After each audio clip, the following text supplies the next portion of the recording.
are back with another episode of Anime While Black podcast. I'm your host, Regina Moretto, and I'm here today with a really good friend of mine. We've just been rapping about everything, chopping it up. Todd Wayy, What's famous up, y'all? cosplayer, international famous extraordinaire. Famous Hey, speaking it, like I found you, so yeah, well known and relevant. most definitely a cool vibe. I've been enjoying myself. We had amazing conversations so far, and I feel like we're going to continue to have amazing conversations going forward. Keeping the vibes going. Yes. So, I mean, just to start off before we get into because like all of that relationship stuff we'll unpack when we do the Inuyasha. Yeah. So we're going to I finally get to do an Inuyasha episode, guys. I have finally found my match, and we're both Capricorns. January babies to be exact. January. Too, you know, we're going to unpack Inuyasha, Yashahime. Like, we are going to get into it. But to start, you know, Todd, you know, is going to share some of his experiences, and we're just going to like chop it up and like, you know, let you all really get to know him as he's building his brand, his cosplays. I'm sure you've seen his Instagrams, his TikToks around, and we're going into Anime Matsurui, and you're one of the panelists. So bravo, book more Black cosplayers. And then like, so let's start with Anime Matsurui too. Let's start right there. So how was that? Like So Anime Matsuri came about like on a whim. This was something from going out to the local events, making our faces well known, like just going and participating, just being a part of the community as a whole, as an otaku, as a weeb, you know, cosplayer, anime lover, you know, all of that, right? But it was the representation. So it was like, we don't really see too many Black representations in any of the culture where it's like not looked at as a joke or something to be funny. So we're doing it as a way for people to respect it and see it as like, hey, these are cosplayers, not just a Black cosplayer, or I'm a cosplayer that happens to be Black. Yes. So that's what I do. So we went out there, we talked to a few people. A good friend of mine, I'm not gonna name drop one out, but a good friend of mine was like, hey, you know, you should reach out see if you know, I can't. I do. You know I'm talking about you. Calm down. But there's a few people who told me to do certain things and reach out, and I did so. And it started out as a welcome party guest. I was gonna go in and help Matsurui as far as like the setup, you know, a welcome team. But it turned into, hey, like a Tiger Fist cosplay. Okay. He does like Power Rangers and stuff like that. And he was like, hey, I want you to be on a POC panel. And it was a diversity panel. So I can go in there and talk about the Black community as far as in the anime community and things like that. So the next thing that came about was the fashion show. Now the fashion show was throwing me for a loop. I was not expecting that. I'm very excited for that. What can we expect from that? What can you tell us? It's gonna be, we're gonna model some pieces from Japan. So it's going to be cultural pieces as well as some formal pieces, casual pieces. But as far as like details of what style it will be, I can't do that yet because that's for the show to reveal to you all. Of course. So tell me more about this panel. Like, do you know who are some of your other co-panelists, and are they all from Houston? Yes, I know one other that's from Houston for sure. I don't know everybody's name. I do apologize. I'm so sorry. But Charles does a Captain America here in Houston. Okay. He's been posting nonstop. He does very amazing cosplays. He really focuses on the Marvel side of things though, because I know he's into like a lot of like the Dragon Dynasty, the old karate style movies and stuff like that. Yeah, cool dude. Reminds me of you know, Bad Boys like Will Smith. Yes. I always tell him like, bro, you remind me of Will Smith. He's just too action packed, you know.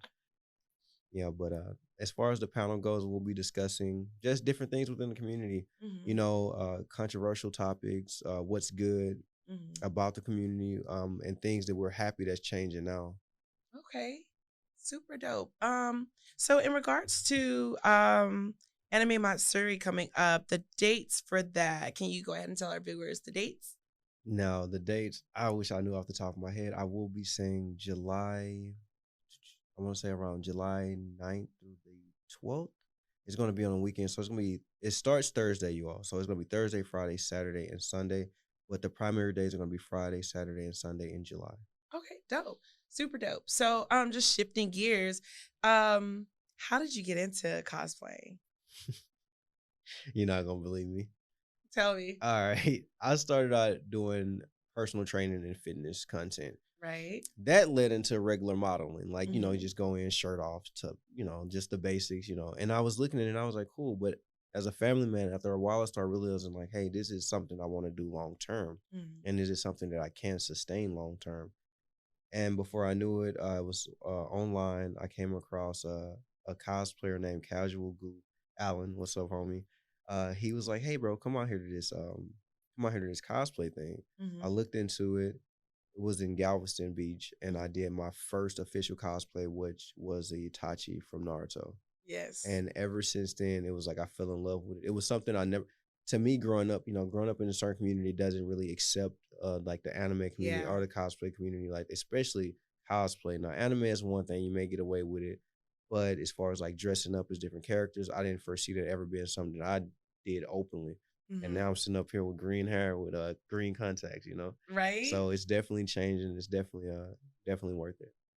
So I kind of used to feel the same way about cosplay. Like, I love anime. I liked seeing other people cosplay, but I was just like, ooh, we were not going to accept me. Yeah. But I'm getting ready. I'm preparing. I'm already getting some of my stuff has already come, and I'm just like, I'm super excited. Plus, we're going to cosplay together. Yo, be on the lookout for that. We got some stuff coming. I'm making literally a playlist of songs that we're going to knock out. Like, so expect to see the two of us together more often. Y'all are going to be sick of us creating content because it's going to be dope. Yes. And then when I cosplay by myself, I'm going to make it ratchet.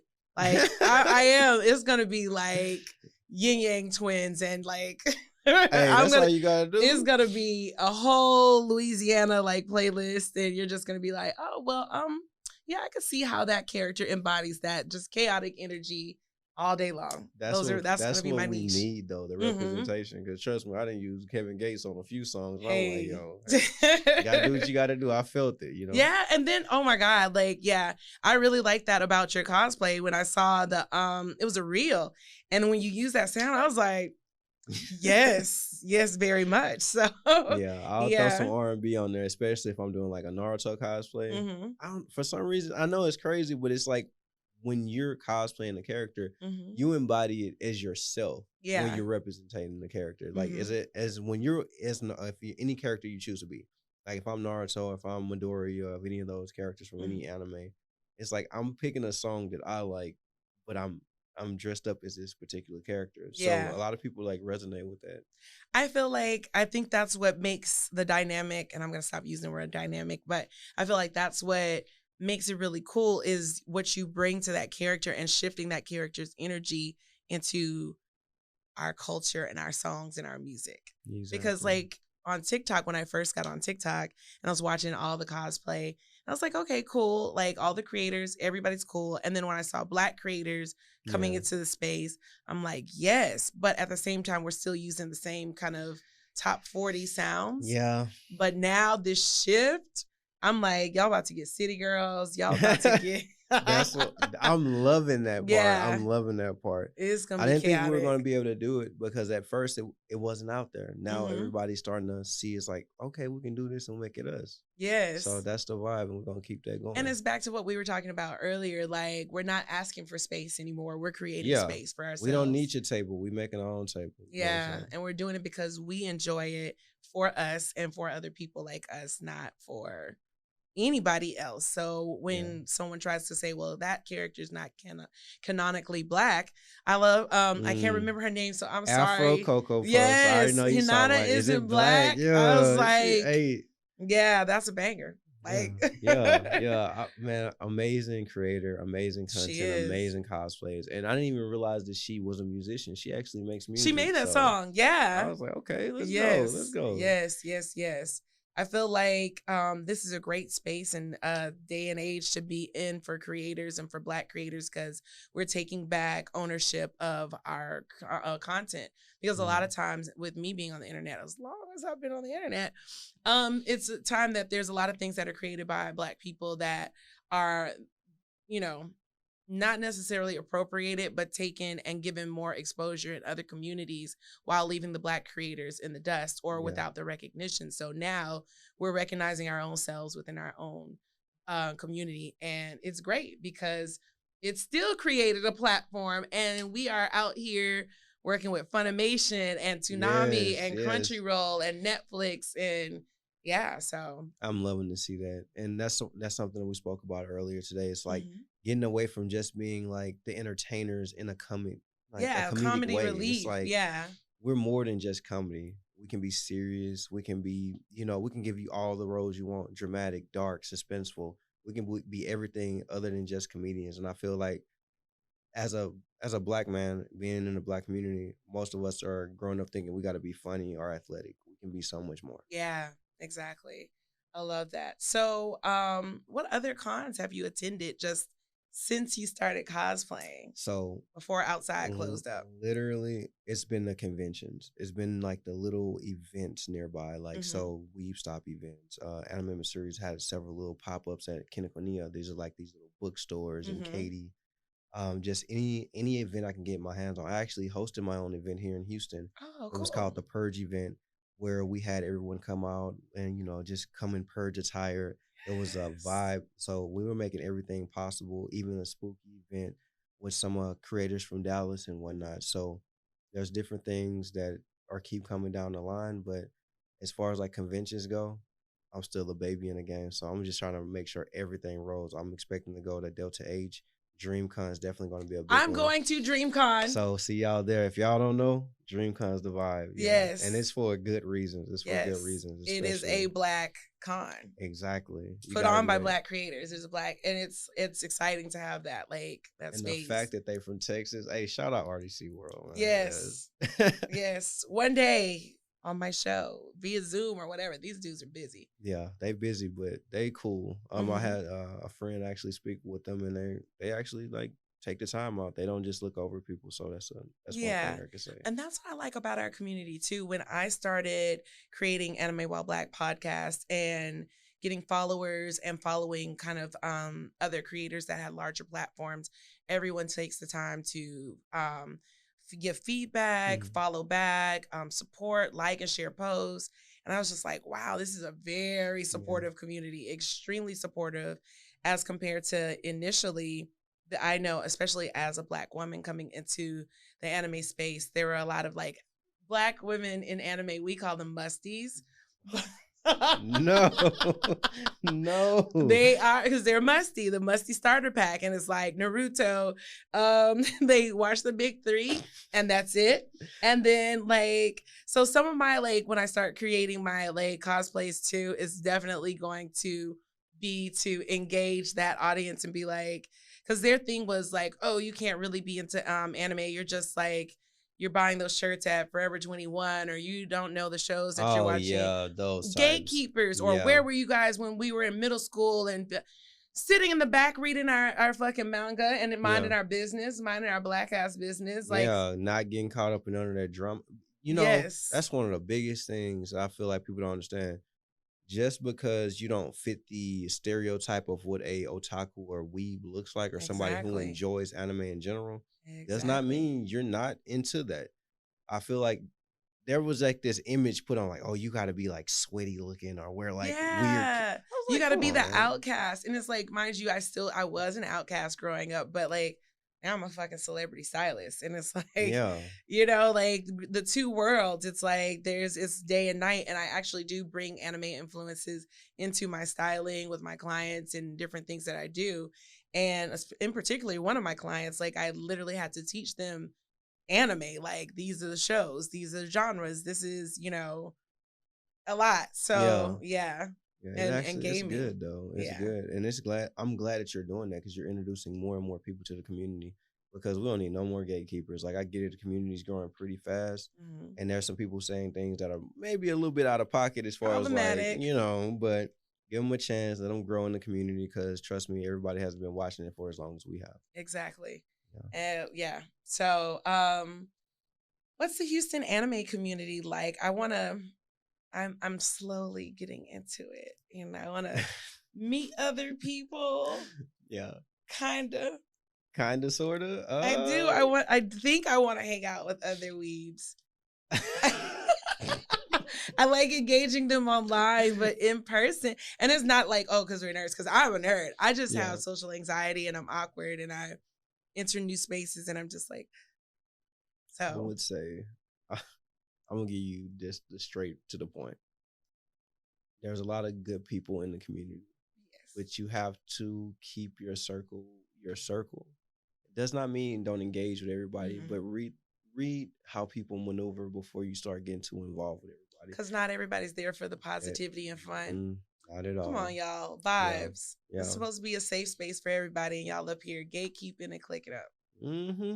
That happens. Yeah, we ain't trying to get into none of that. Boo. None of that. Just keep things positive, man. Because at the end of the day, we all like the same things as far as when it comes to this anime. But when it goes into more detailed things, which are like, everybody has different upbringings. But when you bring in those upbringings in a negative light into the community, toxicity, just move around. In all honesty. Okay, so I feel like we should slide into the Inuyasha topics because that's going to be a lot to unpack. Yeah. And we might have to make this a 2-parter episode. Say less. Okay, then. And then at the end, we need to do an Inuyasha and Kagome. I was thinking about that. Cosplay. I was thinking about that. Or I want to be Kikyo. Oh, no. It was just, oh, my God. Yo, so you already know. When we start getting into this Inuyasha topic, that love triangle they had, we got to talk about Koga. Yeah? Okay, let's start there. Okay, Okay, that's a perfect place to start. The love triangle. The love triangle. And, okay, we'll start there. Let me put my braids to the back. It's about to get real. I got you. It's about to get real. Okay. If you don't know about Inuyasha or Yashahime, but because we're just going to get into the series, we're going to get into the lore, we're going to really, really get into the characters. Yeah. I don't know what to tell you, but for Inuyasha fans, we really about to get into this and unpack it. And y'all might not like some of the stuff that we're going to say, but as a long-term Inuyasha fan, I feel like I'm a subject matter expert. And I feel like I can say the things that we're going to say, and we can bring up, just the story itself is beautiful. It's set in feudal Japan. It's about it. I mean, there's a lot of anime that have the main protagonist be half demon and struggling with, acceptance in society and their humanity and all of these different things. No show better portrays that than Inuyasha. Inuyasha gives you everything. Yes. From trying to fit in with the humans, and when he was a little boy, it was so sad. Not being accepted. It's not being accepted by demons. It touches into a lot of real world issues, especially when it's let's say someone who is biracial. Literally, that is literally not. This is not to be derogatory, but that's how they portray half demons in almost any show. Yeah, it's we don't accept you because you're not quite this, but we don't accept you because you're not full this. And it makes no sense because now you have someone that's floating there trying to find a space to be welcome into. Yeah. And that goes with a lot of things. And it also takes the tact for the parents to know how to immerse them into the world. So my daughters are biracial. And so with my oldest, it was very important for me that I didn't want her to feel like she had to choose. Exactly. And I feel like a lot of people force that onto their kids. And instead, for me, I was like, you're both. So you're going to get to do both. You're not one or the other. You are both. And the embodiment of that is what makes you you. And I feel like it's been, I think it's why she's a fucking awesome person, because I've met a lot of biracial children who are lost. Some of her peers, especially in the community I live in, there's a lot of biracial children, and the unfortunate thing I've noticed there's a particular dynamic too with depending on what their mother is and how they immerse into cultures. And for me, I made sure that she celebrated both of her cultures. I have my retainers in. I should have took them out. I made sure she celebrated both of her cultures, and she feels like a whole person.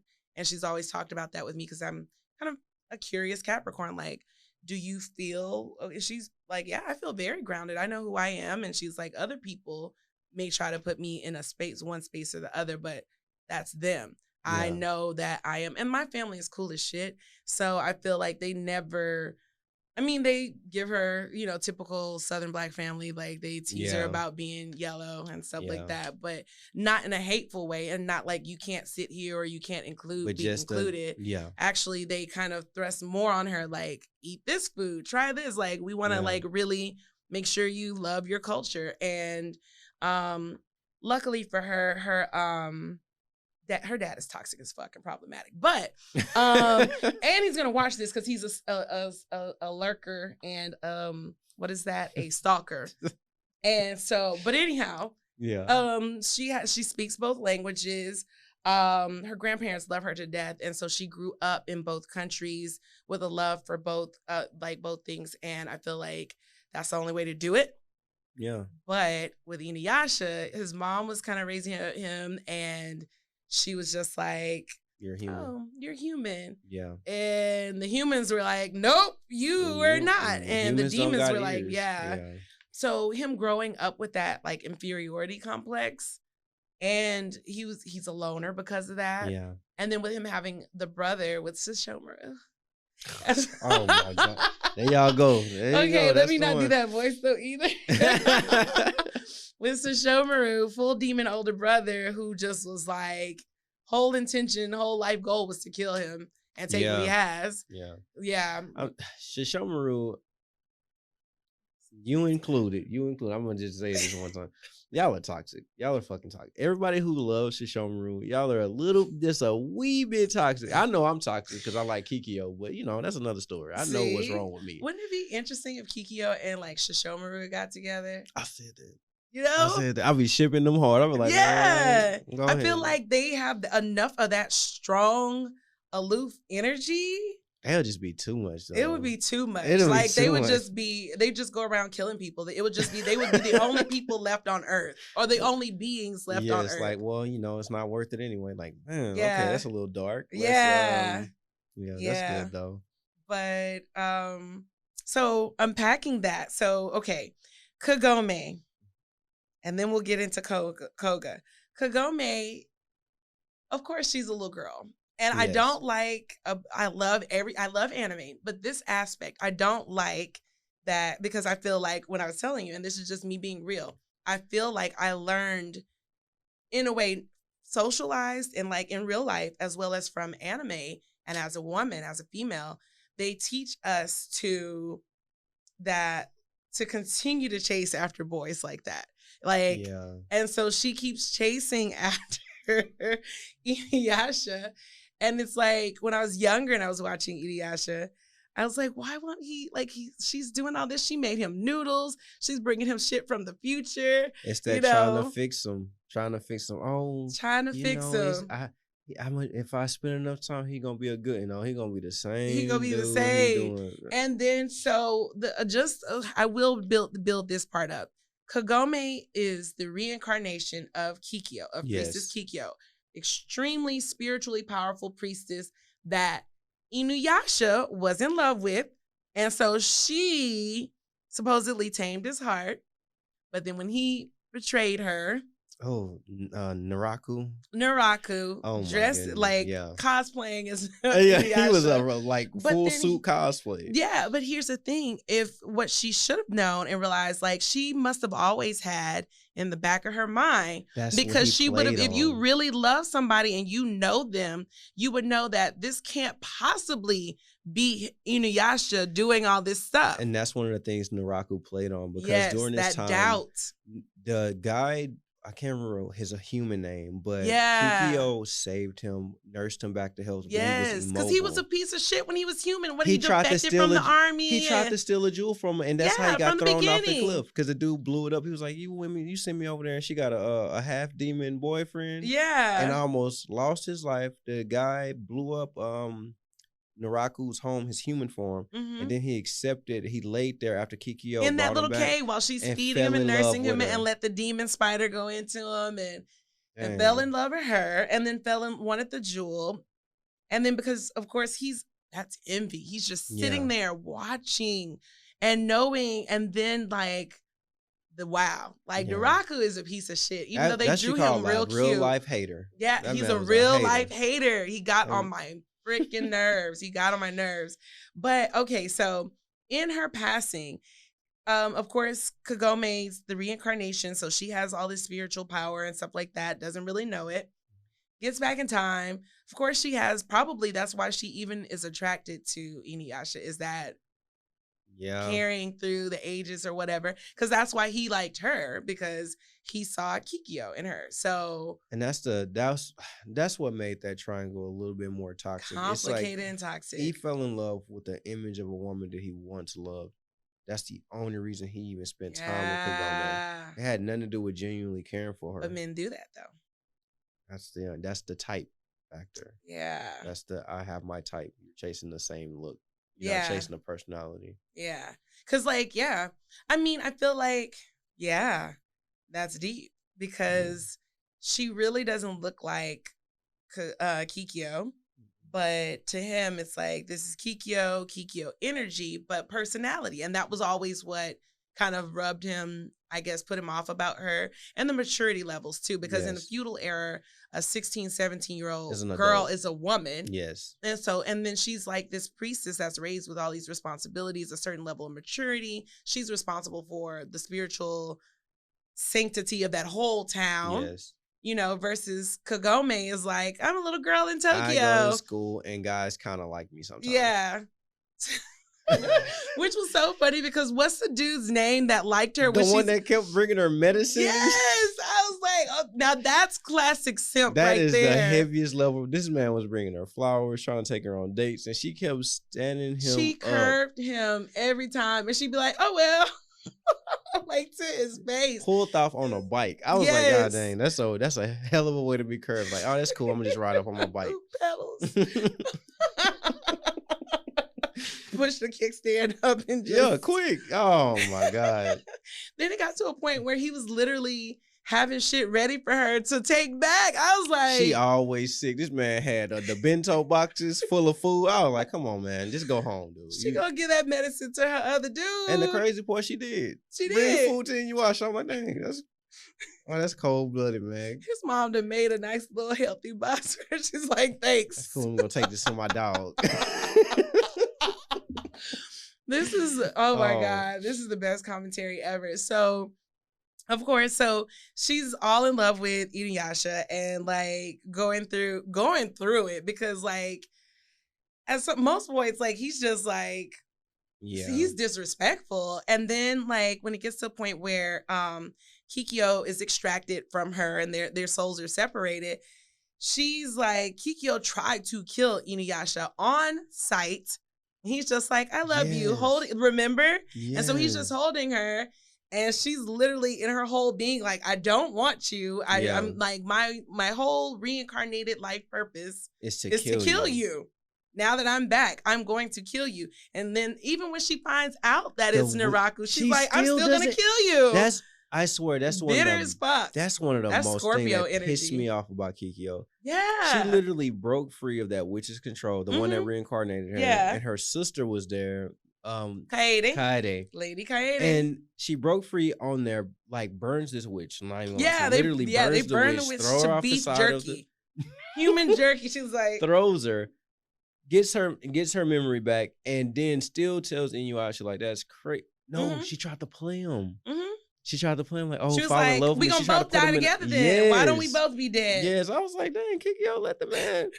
Come on. And then told Kagome, like, she really pulled one of them boss moves. Like, you a little girl. You want this grown woman on her? Like, damn. Yep. Oh, man. I was like, wow, this show is very juicy. And like, Koga was just trying to hook up with Kagome. Well, I mean, I feel like Koga was way more genuine than any other. I feel like she should have got with Koga on, like, just being real about like energy levels. Like, he protected her. He elevated her in his life, and even with his friends. Remember, he told the two little he was the ideal protect her. Yes. Yeah. He was the ideal man for her during that time. She wanted to date a half demon during that time. And he's a full demon. He was like, I'm gonna make sure you know, the queen of my little wolf pack, and took her to his spot and had her safe. But that's the only time that Inuyasha paid attention to her. It was. Every time. And he came and got her. And then it was so funny because like, literally, there's a moment where she's like taking care of the other little wolves, and Inuyasha entered that doorway. She's like, "Peace!" Like, she literally was like, "All right, y'all, but Inuyasha's here. Gotta go. He came to get me. I told y'all he's coming." And I'm just like, and he was so aloof about it too. Like, I mean, I like, guess, come man, what you on. in here? Mhm. Yeah. Looking around. Yeah, I was like, like, dude, calm down. you don't ready to even go? like her. And she like, yes. Oh God. Oh I'm my like, come God. on, Kagome, do better. Like, that no. was her struggle. That was her biggest struggle, but that's the Yeah. love triangle factor. Yeah. But they end up, well, we all know what happens in the final and whatnot, but Yeah. they finally did make like, things work though. I mean, he settled. That's exactly what happened. Like, it's just warring over time. Like, well, she's here and she's been so dutiful to me and a service. I guess I'll throw this back. Then what's up with, okay, skipping over to Yashahime. Naruto and Sango. Man, they had a pack of kids. 3 kids before the show ended. I was like, damn, he wasn't playing. I was like, bro, Yes. the wind tunnel gone. You don't got to pass on a lineage day. And then by Yashahime coming out, they got 5 kids by then. Yes. By episode 1, she got a baby on her arm, another baby here. She was laying And this down. man was up in the, well, I can't. Sorry about that. I ain't even going to do no spoilers. Yeah. And I haven't even finished it. I know I'm overdue. Setsuna is definitely one of my favorites in Yashahime now. So Shishomaru's daughters is crazy. Yeah. You're going to love it. It's just so much I want to talk about. I already love it. I love, but Kagome should have got with Koga. Fuck Kikyo, but at the same time, like, because there's a whole Twitter group that's all about Kikyo, and then they were like, Kagome's a homewrecker. A homewrecker? She a ghost. Kagome is like, how are you a homewrecker to a ghost? She is not. But yeah, toxic, toxic as fuck. Let's just Shomaru. I think I had to grow into liking him because at first I was just like, why is he against his brother and all that? But after a while, it was like, yeah. But he's literally just Inuyasha. He is. He's Inuyasha. Actually, he's a little bit better because he does pay attention. Because even with was it Kagura, the wind demon? Yes. I kind of felt like there was a little bit of situation going on there, but he was just like, yeah, whatever. You're a lesser demon, but she definitely. And that's kind of annoying because she was like one of what Naraku's like incarnations. Yeah, and it was like he captured her, the wind, and like I don't. She was still her own person though. Yes. She wasn't, but she was just under his control, and it was really sad though. Yeah, like, she was willing to like end her own life like several times on anime. And it was one of those things we started seeing that Naraku's so toxic that his own reincarnations want to to get the hell away from him, or to even aid in his demise, like helping Inuyasha and them, like being like dropping off tools and weapons that could potentially Kagura too as well, like. Yeah, I mean, like, get rid of this fool. Yeah, please get in this for us. And it was just like season after season going through that stuff with Naraku. Every time I'm just like, you think they're so close, but it's just like, oh, it's another false demon. It's just a false Naraku. I'm like, come on, the puppets. I would get so sick of them. I'm like, how is this clay and mud so powerful? Yeah, how? With a strand of his hair in it, that kind of made magic. No sense. It got to the point where. Like, I honestly, let's be real. This situation wouldn't have happened if Kagome didn't break that down jewel. Yeah, I mean, but then what would we talk about? Like, we gotta talk about the show. That would have not been a show at all if it wasn't for her doing that. She's a clumsy little girl. But the one thing they did throughout the entire show, they never blamed her. They never blamed her. That was the one thing where she had no knowledge to take fault in that. She was just trying to stop the bird from escaping with the jewel. And she's not an archer. They just assumed, oh, you're Kikyo. Here's a bow and arrow. And she's like, okay. I have never touched these things in my life, in this lifetime. And so the fact that she still had that spiritual, like that energy. The energy, the power, though. That was it's insane. Spirit. Yeah. It's spiritual. So she was able to tap into it every now and then. And I'm sure if she would have been trained and the witch wouldn't have like pulled Kikyo out of her, she would have probably been able to tap into that internally and connect that spiritual power with and be very powerful herself. Yeah. So in Yashahime, we'll see more. There'll be a lot more growth, but it's just so much that we don't get to see. Regardless, there's like we don't get enough growth from Inuyasha and Kagome together at all. You just see them off on missions. Yeah. And then I mean, like, I feel like they just let their child just be in the street. Yeah. Cause like I'm like, really, Kagome, you just gonna let this baby be out here like this, just talking reckless and they don't being nosy. Not even and that's what got me when they first got back. I didn't understand Shishomaru's daughters were at the house for Kagome. You know, the cousins were there. Yeah. But their own baby wasn't back at the house. I was like, come on now. Exactly. Like, where is your child? No, they just that's the one thing when I watch Yashahime, I wish they would have made her the lead. Because when the way they promoted it and the way they set up the trailers, it was always focused on her character. Like you saw the artwork for her. And then when the show starts, it's like, just kidding. Yeah, Shishomaru's twins. Yeah. These aligners. Y'all, I'm not gonna rake from camera to take them out, so just deal with it. I'm literally, it's like having a grill in your mouth the whole time. But I'm gonna delete all of this that I just said. But Yashahime, getting back to that, I really wanted them to kind of talk about more like, so apparently with Shishomaru and demons, I guess when they get a certain age, they go leave them in the woods to... It's that pack mentality. Yes. Survive. And so that's what happened to the twins, was they were out there on their year. They're supposed to be out there, I think, for a year and then find their way back. Survive and whatnot. Survive and learn their skills. And then they come upon that like sleeping tree and spoilers. And so that's how they get separated, and how the other twin doesn't remember her because... And it's crazy because that same tree, that's the tree of life that, and then that's the same tree that, this is all spoilers right now. So this is the same tree that Inuyasha was pinned to. Wow. Same tree Kagome, Kikyo resides in. The same, this tree is connected to so much detail within.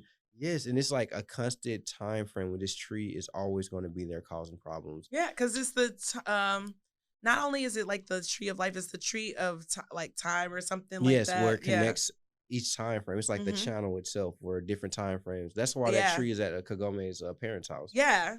So that's during that time when the kids were separated. And the messed up part about it is they were separated in such a heinous way that that there was like, there's just a lot of turmoil within Yashahime, and I feel like when everybody watches it, y'all will see where it comes from. That's why I don't enjoy it for the overall story, because we know once the jewel shard was cleansed, it should have been in. But they formulated such a new story that the story is good, yes. With 4 new stones, 4 new gems. But it needs to be more focused on, like, I feel like what made it good was the overall like emotion that they got from each character. Which that's the same thing that made Inuyasha good. Otherwise, it'll just be a bunch of like fighting monsters every other episode. Yeah. But definitely that, and the story of family and like the story of cousins, and like it is definitely about friendship and stuff, because of course, you know, Moroku and Sango. Yes, Sango. And I literally was saying Sango over and over in my head, but my mouth wouldn't say it. Sango and what was the cat's name? Coda. Wait. Coda? That's stuff. No. What is her brother's name? Coda. Is it Coda? It is Coda. The fact that we watch so many anime and there's so many names that are repeated because there's so many, but yeah. Well, Sango and Kilala was her cat. Yes. Then we had Moroku was the wind tunnel user. Yes.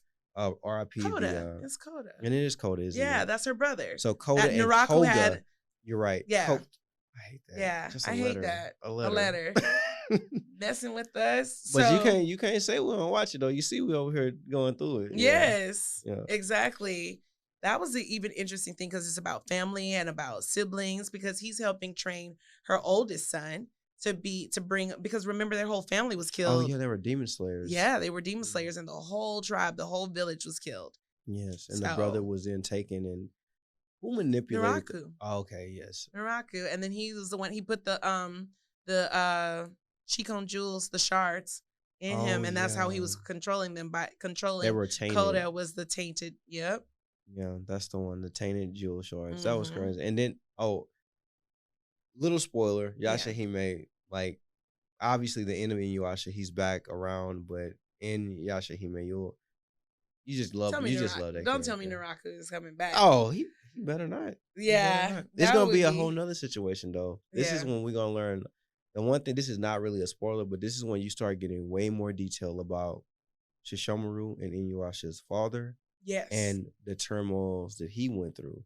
And that's what got me. I was like, okay, now we're talking about some real stuff. Yeah, I feel like that's really interesting, because now they're talking about family issues and bloodline and like, Mm-hmm.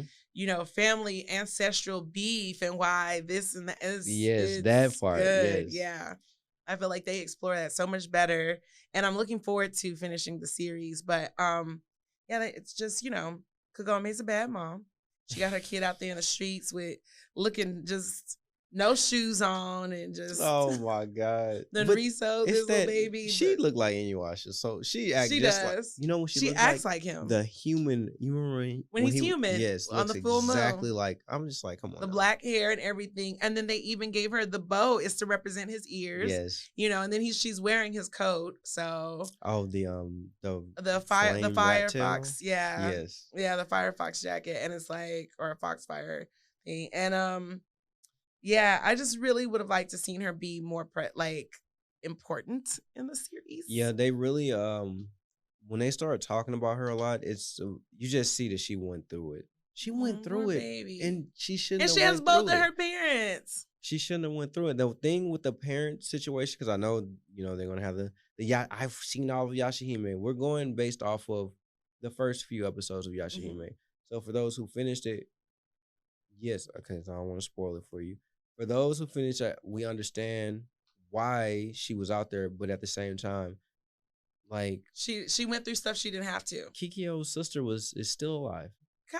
How's Kaede still alive? She's still alive? And I wondered about that when they had her on the series. I was like, maybe it's a cultural thing. People lived longer back then because, man, she is old. She got to be like in a couple hundreds. Yeah. Like, so I'm like, how old are you? Because he was pinned to a tree for over 100, right? And you're her 50. sister. 50 years. But that's still, but like, it's time. I mean, like from that time forward, we got to say at least that's an extra 20. And she was old already when he was unpinned. Yeah, and I know she wasn't 50 looking like that. No, so when that whole event happened, she had to have been at least between 8 to 11. Mm-hmm. So then that means she was at least 60-something when he was unpinned, and they went on at least 8 seasons.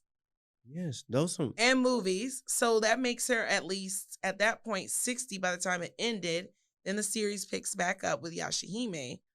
And the kids be like 90. Teenagers. She got to be like 90. Has to be, and then she's still moving around. Well, she's a healthy woman. I can't be mad at that. Helping raise people and stuff. So we were talking about Sesshomaru and Ren's relationship because people, the cultural, yeah.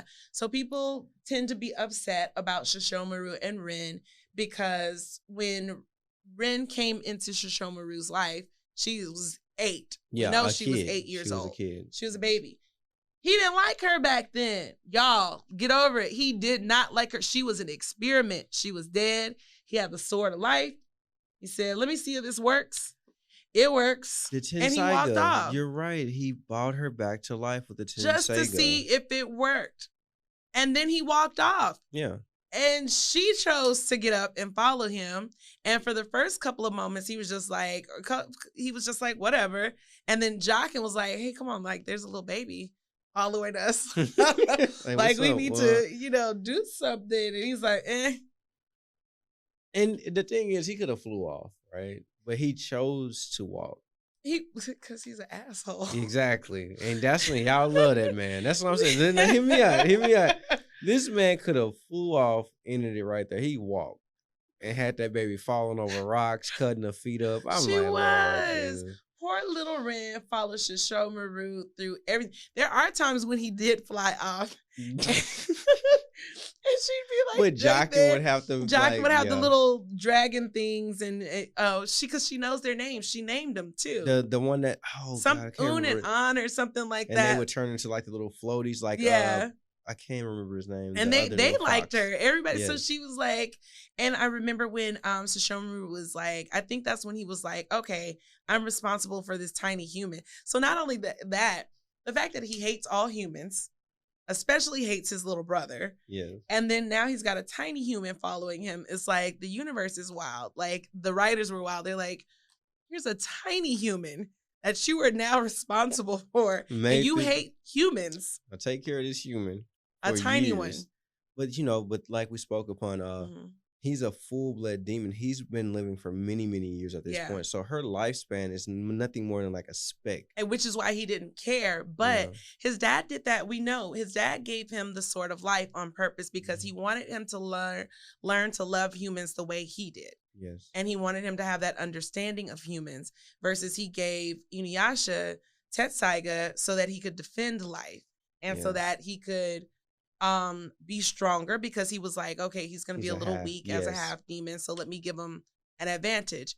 He already knew Sesshomaru was strong. Sesshomaru is strong as hell. And then when Sesshomaru turns into his like demon dog form, one of the coldest transformations in anime. Yes. But also Inuyasha chopping his arm off was cold-blooded too. Oh, that was just petty. Give me that. That was petty. That was man, awful. He had no arm. Hurt my baby's arm. I remember when he first got he killed something. That dragon. Yes. Had that dragon arm. He was like, all right, this mine now. Yeah. Like he went around finding other demons to take their arm. Like, let me find something that's gonna work. Something that's strong that he can harness new abilities with. Sesshomaru was kind of a Naraku situation. Yeah, like, it really was. But and one thing, even the thing with Naraku was a half demon because of him being a human first that became possessed by a demon. So but that's I almost forgot what we was going for because I know we started talking about Sesshomaru, but it was the thing with Ren.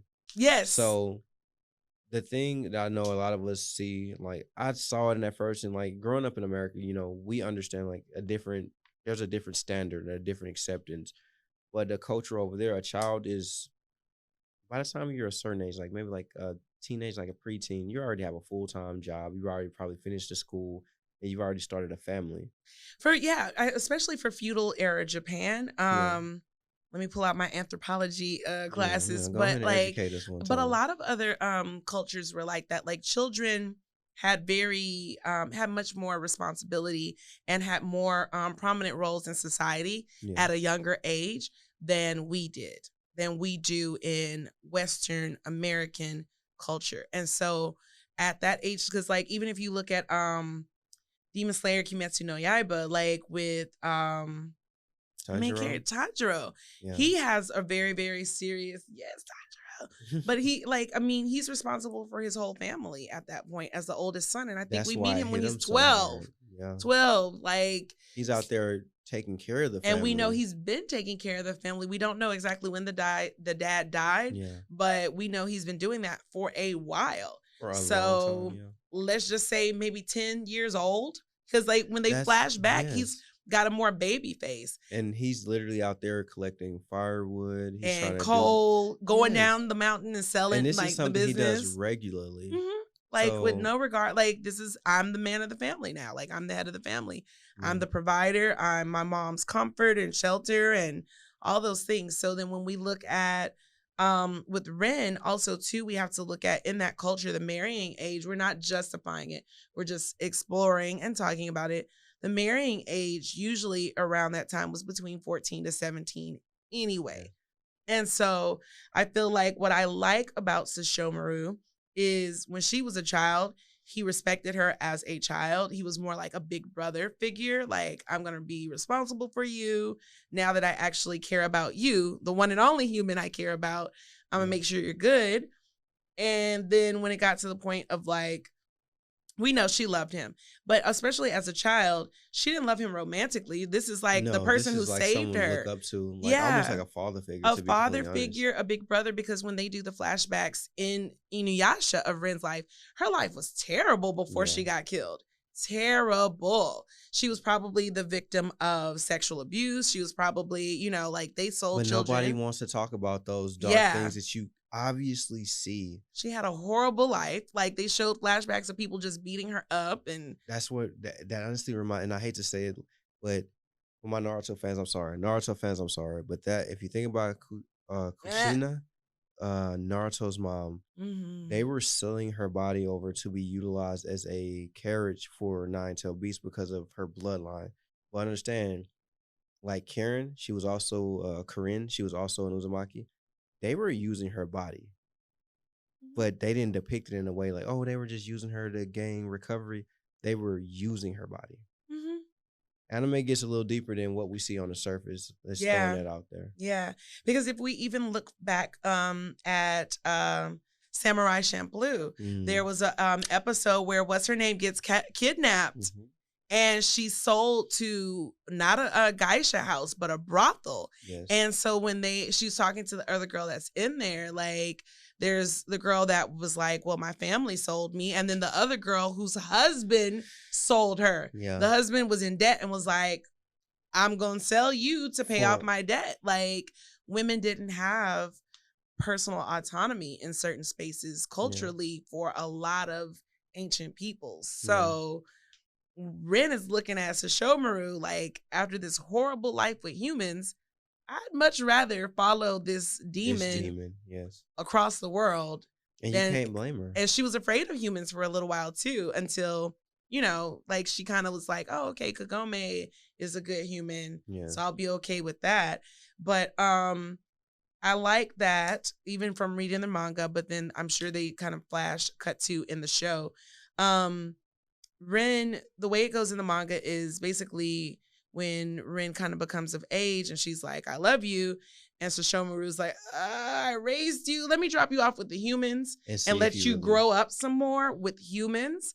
And then if you still feel the same way, come find me. And so Ren was like, oh, this is how humans live. Okay, Lady Kaede, I mean, I guess. And, she was like, I've been here 2 years, like he said. Yeah.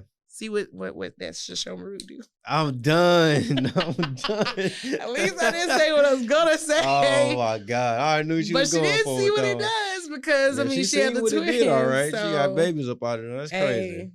Look, come on now. She said... Okay, I was baited. I was baited into that one. Look, you haven't... Come on now. Because I already know how people begin. That begin toxic. It's true, though. You got to admit it's true. She was like, she went back, she waited, and still wanted that man. So she went and got her man. Yeah. And he said, all right, well. Oh, my God. Throw some babies up in there. I can't even. I can't follow up with that. What do I say? We can't talk. We know Morocco. He said pow too. Oh my God. It was like one and done. No, we got two up. He said, that's crazy. And then he I don't think he peaced out. I'm stupid. Meet the meat. He literally, no, let me stop. Oh my God. That's tough. That is tough. Oh my God. I love my show. I mean, she was old enough to consent. But at that point, like he literally was like, I'm gonna put you over here with the humans. And I'm gonna go about my business. Yeah. But low key, I mean, he liked her and he cared about her, and she grew into a nice young woman. And at that point, he had come to love. He came to like humans. Yeah. And in particularly her. And like we were talking about, and like from what I learned from my anthropology class, like a lot of societies had in situations with like lords and stuff like that, where the families would raise the wife to marry their person. It's like for either cattle or it's always for the household as far as like wealth. It's like, because you got to create a generational wealth. So if you have a certain amount of daughters, your daughters go over to a wealthy family, and this family then owes you a debt. This debt can include like food, maybe some kind service, of like, just land. So a lot of things were, as far as like, you know, right now we have the luxury of love.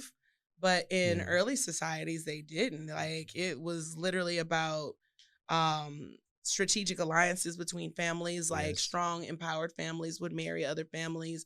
You know, or for some cases, like with them having courtesans and stuff like that, it was about, you know, elevating status through and also these things. Creating stronger bloodlines. You would.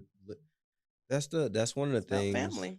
It's not a love thing. It's literally strength and power the entire time. It's like, what can we get from this family that's going to add on to this family? And it kind of happens today, because you'll see certain families who won't, I don't accept. It doesn't matter the individual now, because we love who we love.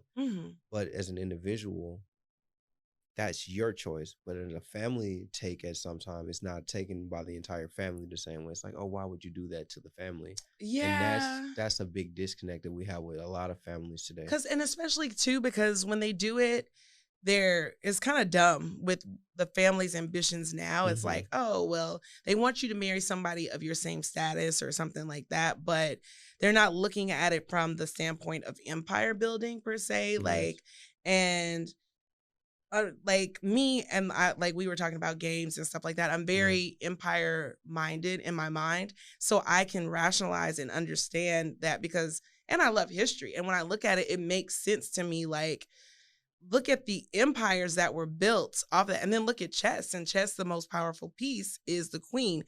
A king can make bastards. A queen makes a kingdom. A queen can make a king. By marrying a queen, he becomes king. A king can marry another woman. She may not ever get elevated to the status of queen. You know, like it's a lot of different things with that. Yeah, there's a lot of princesses. He can, if you look at what was his name, King Louis, that was like killing all his wives, like literally changed their religion in England to it's called the Anglican Church, so that he could marry them, sleep with them, knock them off, and marry the next chick. Like, he literally, it got to 8 women that he had killed before the church was like, hey, bruh, we see what you're doing, and you keep killing them. Yeah. So I feel like that's the toxic part. But in the positive side, there were amazing empires that were built off of these strategies, alliances. People were more, I mean, it was toxic as hell because you could be killed for just looking at somebody. Yeah, you can be killed for some anything. That's the one thing about the rule time. And I like the lineage, but the way the lineage was created, like you're literally having kids with your kids. You're keeping the bloodline clean. In that case. And there's a video game about that too. Like, and so I watched someone on YouTube try to create the most blue blood family, which is like, he married, like when they were playing the game, it was like he created a character and then he like took over some areas and stuff like that in Europe. And then he married some girl from another kingdom. Then he killed his wife, married his daughter, then all of that, and then like created his own religion. Like, the game is wild, and I kind of want to play it. Oh, yo! Because I'm just like, I just want to see how bananas it can get, because they have so many different configurations. Yeah. But he kept, because he wanted to see, so he kept kind of marrying his kids, his grandkids, and stuff like that. To see what lines he can to create. See how pure That's he could Roman get the Empire mentality. Yeah, and then so because this game incorporates into it, like, it made the characters will start coming out every so often. They'll have deformities and stuff like that. And so it's a good what is this game? I can't remember the name of the game. I will find it. It is, and it looks good. It's a very well made game. It looks like what is that game I used to play? It looks like Ages of Empires, but way more in depth, because you still do the battle missions and stuff like that, and like campaigns. But a big part of it too is the marriages, creating your own religion, and it has the option marrying your kids, marrying your grandkids, and like he literally, so it's wild. But that's what they did in Europe, and like so a lot of all the European families, all the royal family members were all cousins and related. Like so when the other Louis married Marie Antoinette, that's like his cousin. I think it was like his second cousin or whatever. But so it's really weird. Like, they're all related, all of them. Yeah. And it was a point in Europe where, I call it the booty face. Have you seen the European portraits? Like, there's like they have this like nose with the little booty chin. Yes, that was a birth defect, but at that time they called it a beauty standard because it meant you were so pure blood, because that came from inbreeding, and it's something with an H. It's called a something trait. Hebsip. It's something. We got to look it up. Yeah. But yeah, we have totally digressed, bro. I am over here in awe at the fact that we have I love history. Heinous game. Yes. It's real. It is a game, and it's based on that, and it's like it's the little booty face, and like they because they look like they're smelling their top lip the whole time, and I'm just like, but they would have all these birth defects. It is a booty face. You knew exactly what I was talking about. I knew exactly. I've seen those pictures, and they look like something to smell when they walk by. Somebody's stinking here. Did you find it? Type in booty face. Booty face royals. Oh wow. Yeah, so this is what I'm like. Like, this is cool. I like this. Me. This is hilarious because I mean, you can talk about more. See, I like the fact that you can talk about multiple different topics on your show, but it all correlates back to the same thing. Yes. And like you're always saying, and it's one thing is being unapologetically Black. Yes. That is the name speaks for itself. Yes. Yes. Yes. Yes. So I mean, we kind of unpacked a lot with like Sesshomaru, Inuyasha.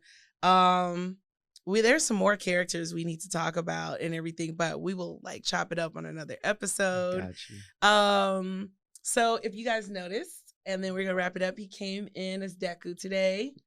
Gave us a little, closet cosplay. A little casual. A little casual. I gave just anime fangirl, gamer girl in the pajamas with the hoodie. That's a vibe though. That's a vibe. You can't be mad at that. Like no. But it is. So, yeah, I'm so glad you came on. I really hope that you come back again. Trust me, I will. And we're going to be cosplaying together, going to cons, all of that. You're going to get to see more behind the scenes. So, like, don't forget to like, subscribe, share, go ahead and give them your socials. All of that. If you want to check me out on Instagram, Twitter, or TikTok at Todd_Wayy. That's TODD_WAYY. Yep. So thank you so much for tuning in. We're done. Peace, y'all. I was ended so